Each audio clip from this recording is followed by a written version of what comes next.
या आंदोलनाला या ठिकाणी उपस्थित सर्व शिक्षक बंधू भगिनी, या ठिकाणी उपस्थित आमचे विधान परिषदेचे सहकारी अभिजितजी भंडारी हळबाले सर, आमच्या सोबत आलेले सोनोने सर आणि सर्व प्रमुख बंधूंना, आपल्याला कल्पना आहे की मागच्या वर्षी टप्पा अनुदानाच्या असेच आपण सर्वजण बसले होते, त्या ठिकाणी आम्हीही सगळे आपल्या सोबत आलो होतो.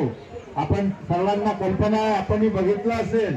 आणि त्याच दिवशी मी तुम्हाला सांगितलं होतं की आज निर्णय झाला नाही तर आपल्याला सर्वांना विधान भवनावर जायचं, हे मी त्याही वेळेस बोललो होतो. आपल्याला माहिती आहे. त्यानंतर रोहित दादा सुद्धा आपल्या सोबत होते. आपल्याला आठवण करून देतो, रोहित दादांना सुद्धा सांगितलं की दादा आज उठायचं नाही, आज हा निर्णय झालाच पाहिजे. आणि तेव्हा त्या ठिकाणी पोलीस आले, हालचाल झाली आणि मग गिरीश महाजन साहेब 7:30 पावणे 8 वाजता रात्री त्या ठिकाणी संध्याकाळी इथं आले आणि आपल्याशी त्यांनी चर्चा केली, हे आपल्याला आठवत असेल. बंधूंनो, आम्ही सर्व आमदार नेहमीच आपल्या टप्पा वाढीसाठी हाऊसमध्ये नेहमी प्रयत्न करत असतो, नेहमी प्रश्न उपस्थित त्या ठिकाणी आम्ही करत असतो. मला कल्पना आहे की या ठिकाणी आपण सर्वजण आता त्रासलेले आहे.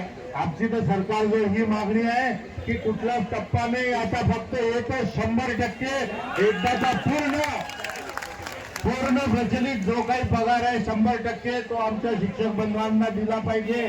प्रत्येक वर्षी 20% देण्यापेक्षा आता आपल्याला द्यायचा नाही, पण एकदा यांचे राहिलेले संपूर्ण 100% या शिक्षक बंधूंना मिळाले पाहिजे. या मानसिकतेमध्ये आम्ही सर्वजण आपल्या सोबत आहोत.